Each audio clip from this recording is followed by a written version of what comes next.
Hi my dear students, దీని ముందు వీడియోలో మనం ఎలిమెంట్ నెంబర్ ఇస్తే అటామిక్ మాస్ ఎలా ఈజీగా రాయాలో ఫస్ట్ 10 ఎలిమెంట్స్కి నేర్చుకున్నాం. ఇప్పుడు మనం అత్యంత most important concept valency. So ఆ వ్యాలెన్సీ అనేది సులువుగా మీకు రాయడం వస్తే ఏ కాంపౌండ్ ఎలా రాయొచ్చో ఫార్ములా మీరు ఈజీగా రాయగలుగుతారు. మరి ఆ ఫార్ములా ఈజీగా రాయాలంటే వ్యాలెన్సీ అనేది చాలా అవసరం. ఆ వ్యాలెన్సీని ఒక 6వ తరగతి 7వ తరగతి పిల్లడు కూడా చాలా సులువుగా నేర్చుకునే విధంగా ఈ వీడియోలో మీకు చెప్తున్నాం. ఓకే, సెకండ్ థర్డ్ ఫోర్త్ పిల్లలు కూడా దీన్ని ఈజీగా నేర్చుకోవచ్చు. సో మీరు ఒక్కసారి గమనించండి, ఎప్పుడైనా సరే మనం సినిమాకి వెళ్ళాం అనుకో, తప్పనిసరిగా మనం టికెట్ తీస్తాం. మరి ఆ టికెట్ తీసేటప్పుడు ఆ టికెట్ రేట్స్ అనేవి మనకు అక్కడ ఒక 50 రూపీస్ అని, 100 రూపీస్ అని, 300 రూపీస్ అని కామన్గా ఉంటాయన్నమాట. సో ఆ రేట్ ఇప్పుడు ఎగ్జాంపుల్ మనం ఒక 120 రూపీస్ పట్టుకెళ్ళాం, 100 రూపీస్ టికెట్ తీసాం అనుకోండి, ఇంకా మన దగ్గర ఎంత మిగులుతుంది? రిమైనింగ్ బ్యాలెన్స్ ఎంత ఉంటుంది? సో చూసుకుంటే 120లోంచి ఆ 100ని సబ్ట్రాక్ట్ చేస్తే 20 రూపీస్ మిగులుతుంది. ఓకే, అలాగే ఇక్కడ ప్రతి ఎలిమెంట్ దగ్గర కూడా కొంత అమౌంట్ ఉంటుంది. ఆ అమౌంట్ని మనం ఏం పిలుస్తున్నామంటే అటామిక్ నెంబర్. ఏమని పిలుస్తున్నాం? Atomic number. సో ఇక్కడ చూసుకుంటే హైడ్రోజన్ దగ్గర ఉన్న అమౌంట్ 1, అందుకే దాని అటామిక్ నెంబర్ 1. హీలియం దగ్గర 2 రూపీస్, లిథియం దగ్గర 3 రూపీస్, బెరీనియం దగ్గర 4 రూపీస్, బోరాన్ దగ్గర 5 రూపీస్. అంటే ఇవన్నీ వాళ్ళ దగ్గర ఉన్న డబ్బుల్లా మీరు ఫీల్ అవ్వండి. అప్పుడు మీకు ఈజీగా బ్యాలెన్స్ చెప్పడం అనేది మీకు తెలుస్తుంది అనమాట. ఇవన్నీ వాటి దగ్గర ఉన్న డబ్బులు అనమాట. అయితే ఇక్కడ మీరు బాగా ఈ బోర్డుని గమనిస్తే కేవలం 2 ఎలిమెంట్స్ మాత్రమే గ్రీన్ కలర్లో విజిబుల్ అవుతున్నాయి. 2 ఎలిమెంట్స్, ఒకటి హీలియం, 2 నియాన్. ఎందుకు ఆ 2 ఎలిమెంట్సే మీకు గ్రీన్ కలర్లో ఇక్కడ విజిబుల్ అవుతున్నాయంటే ఆ 2 ఎలిమెంట్స్ని మనం ఏమంటామంటే నోబుల్ గ్యాసెస్. ఏమంటాం? Nobel gases. అంటే అవి వేటితో కూడా రియాక్ట్ అవ్వవు, అంటే సింగిల్గా ఉన్నప్పటికీ కూడా అవి స్టేబుల్గానే ఉంటాయి. అందుకే వాటి నోబుల్ గ్యాసెస్ అంటారన్నమాట. ఇంకొక పేరు ఇనర్ట్ గ్యాసెస్ అంటారు. అంటే ఫస్ట్ 10 ఎలిమెంట్స్లో ఉన్న నోబుల్ గ్యాసెస్ ఏంటని ఎవరైనా అడిగారు అనుకోండి, ఇనర్ట్ గ్యాసెస్ ఏమైనా అడిగారు అనుకోండి, helium and neon. Okay, so ఇక్కడ మనకి సినిమాకి వెళ్ళాలి, వీళ్ళందరూ ఎవరైనా సినిమాకి వెళ్ళాలంటే హాల్కి వెళ్ళి మనం తీసుకునే టికెట్స్ ఎక్కడేంటంటే 2 రూపీస్ టికెట్, 10 రూపీస్ టికెట్. అది మైండ్లో పెట్టుకోండి. అంటే ఇక్కడ మనకి హాల్కి వెళ్ళి మనం టికెట్ తీయాలంటే వీళ్ళు ఎవరు టికెట్ తీయాలన్నా సరే వాళ్ళు అయితే 2 రూపీస్ తీసుకోగలరు, లేకపోతే 10 రూపీస్ తీసుకోగలరు. ఓకేనా? ఇప్పుడు దాని పరంగా ఈజీగా బ్యాలెన్స్ చెప్దాం. హైడ్రోజన్ దగ్గర ఎంత ఉంది? 1 రూపీ ఉంది. సో అది 2 రూపీ టికెట్కి మాత్రమే వెళ్ళగలుగుతుంది. మరి ఇప్పుడు అది 2 రూపాయల టికెట్కి వెళ్ళాలి అంటే, టికెట్ తీసుకుని వెళ్ళాలి అంటే తనకి ఇంకెంత కావాలి? 1 కావాలి. అందుకు హైడ్రోజన్ వ్యాలెన్సీ అనేది మనం 1గా రాస్తాం. అయితే అక్కడ -1 +1 రాసాం అనుకోండి, -1 రాస్తే దాన్ని హైడ్రేట్ అంటారు, +1 రాస్తే హైడ్రేట్ అంటామాట. సో ఇక్కడ వ్యాలెన్సీ 1 అని రాస్తాం. మరి హీలియం వ్యాలెన్సీ అంతా, హీలియం దగ్గర 2 రూపీస్ ఉన్నాయి, అక్కడ 2 రూపీస్ టికెట్కి వెళ్తుంది, ఇంకా దాని దగ్గర ఇంక రిమైనింగ్ అమౌంట్ ఏమి ఉండదు. కాబట్టి హీలియం వ్యాలెన్సీ ఎంత అంటే 0. ఇది మీకు అర్థమైతే లిథియం మీరు ఈజీగా చెప్పగలుగుతారు. లిథియం దగ్గర 3 రూపీస్ ఉన్నాయి, అంటే దాని అటామిక్ నెంబర్ 3. ఇప్పుడు అది 2 రూపీస్ టికెట్ తీసుకుంటుంది. ముందు 3 రూపీసే కదా పాపం, 2 రూపీస్ టికెట్ తీసుకుంటుంది, ఇంకా దాని దగ్గర 1 రూపీ అనేది మిగులుతుంది అన్నమాట. అందుకు లిథియం యొక్క వ్యాలెన్సీ ఎంత అంటే +1 అని రాస్తాం. నెక్స్ట్ బెరీనియం దగ్గరకు వద్దాం. బెరీనియం దగ్గర 4 రూపీస్ ఉన్నాయి, మరలా అది కూడా పాపం 2 రూపీస్ టికెట్కి వెళ్తుంది, అంటే దాని వ్యాలెన్సీ ఎంత వస్తుందంటే +2. నెక్స్ట్ బోరాన్ దగ్గరకు వద్దాం. బోరాన్ దగ్గర 5 రూపీస్ ఉన్నాయి, మరి 2 రూపీస్ టికెట్ అది తీసేస్తుంది అనుకోండి, ఇంకా దాని దగ్గర రిమైనింగ్ 3 రూపీస్ ఉంటాయి, అంటే దాని వ్యాలెన్సీ +3. నెక్స్ట్ కార్బన్ దగ్గరకు వద్దాం. సో ఇక్కడ కార్బన్ దగ్గరికి వస్తే కార్బన్ దగ్గర 6 రూపీస్ ఉన్నాయి. ఇప్పుడు కార్బన్కి ఉన్న అవకాశం ఏంటంటే 2 రూపీస్ టికెట్కి వెళ్ళగలదు, 10 రూపీస్ టికెట్కి వెళ్ళగలదు. ఒక 2 రూపీస్ టికెట్కి వెళ్ళింది అనుకోండి, తన దగ్గర ఇంకా 4 రూపీస్ మిగులుతాయి, 4 రూపీస్ అంటే +4. అలా లేదు నాకు కొంచెం పైకి వెళ్ళాలి, నేలను కూర్చోని కొందరు అనుకుంటారు, నేల టికెట్కి వెళ్ళను, బాల్కనీకి వెళ్ళాలనుకుంటారు. అలా కార్బన్ కూడా పైకి వెళ్ళాలి, సీట్లో కూర్చోవాలనుకుంది అనుకోండి, అప్పుడు 10 రూపీస్కి వెళ్దాం అనుకుంటారు. అప్పుడు ఎవరినైనా సరే ఎన్ని రూపాయలు అడుగుతుంది? తన దగ్గర ఆల్రెడీ 6 రూపీస్ ఉన్నాయి, 10 రూపీస్ టికెట్కి వెళ్ళాలంటే అప్పుడు తన ఫ్రెండ్ దగ్గర 4 రూపీస్ అనేది తను బారోయింగ్ చేసుకోవాలి, అంటే అడిగి తీసుకోవాలన్నమాట. అంటే తీసుకుంటుంది కాబట్టి దాన్ని -4 అని రాస్తాం. ఇప్పుడు అదే నైట్రోజన్ దగ్గరికి వద్దాం.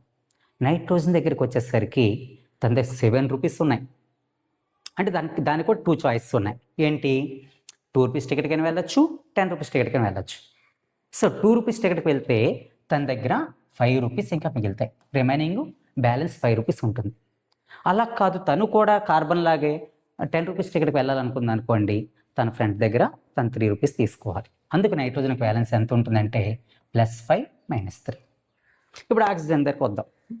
ఓకే, ఈ ఆక్సిజన్ యొక్క అటామిక్ నెంబర్ ఎంత అంటే 8. అంటే తన దగ్గర 8 రూపీస్ ఉన్నాయి. మరి 8 రూపీస్ ఉన్నప్పుడు తనకు కూడా 2 చాయిస్లు ఉన్నాయి. ఒకటి 2 రూపీస్ టికెట్, ఒకటి 10 రూపీస్ టికెట్.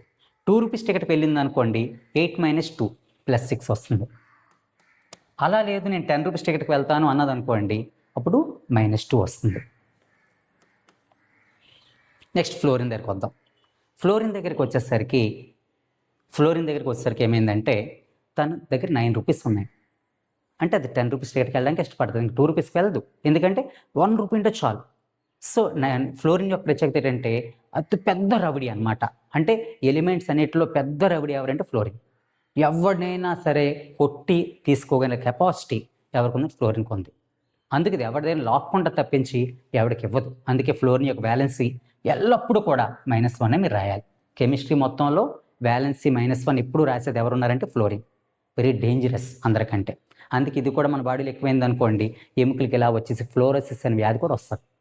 సరిపోయినంత తీసుకున్నాం అనుకోండి, పళ్ళపై ఎనామీలు ఏర్పడి పళ్ళు స్ట్రాంగ్గా ఉంటాయి. అది ఫ్లోరిన్. నెక్స్ట్ నియాన్ 10 రూపీస్ ఉన్నాయి, 10 రూపీస్ టికెట్కి వెళ్తుంది, అంటే దాని వ్యాలెన్స్ 0. ఇక్కడ మీరు బాగా గమనిస్తే హైడ్రోజన్ +1 -1 ఉంటుందని చెప్పుకున్నాం. Okay, helium 0, neon 0. అంటే నోబుల్ గ్యాసెస్ యొక్క వ్యాలెన్సీ అడిగితే 0 అని చెప్తాం. ఎందుకంటే అవి ఎవరికి ఇవ్వవు, ఎవరి దగ్గర తీసుకో, అందుకే వాటిని నోబుల్ అంటారు. ఓకేనా. నెక్స్ట్ మిగతావి చూసుకుంటే లిథియం, బెరీలియం, బోరాన్ అవి దానవేర సూరకర్ణ, అంటే ఎవరికైనా ఇస్తున్నాయి. ఓకేనా. అలా ఎవరికైనా ఇస్తే వాటిని మనం కెమిస్ట్రీలో ఏమని పిలిచామంటే మెటల్స్ అని పిలిచాం. అంటే వీటికి మెటల్ క్యారెక్టర్ అనేది ఎక్కువ ఉంటుంది. లిథియం, బెరీలియం, బోరాన్ అంటే ఎవరికైనా ఇస్తాయి అన్నమాట. అంటే దానవేర సూరకర్ణ అంటే కింగ్స్ లాంటివి అనమాట. మెటల్స్ అనేవి కింగ్స్ లాగా అనుకోవచ్చు మనం. అవి ఎవరికైనా ఇవ్వడం తప్ప ఎవరి దగ్గర అడుక్కోవన్నమాట.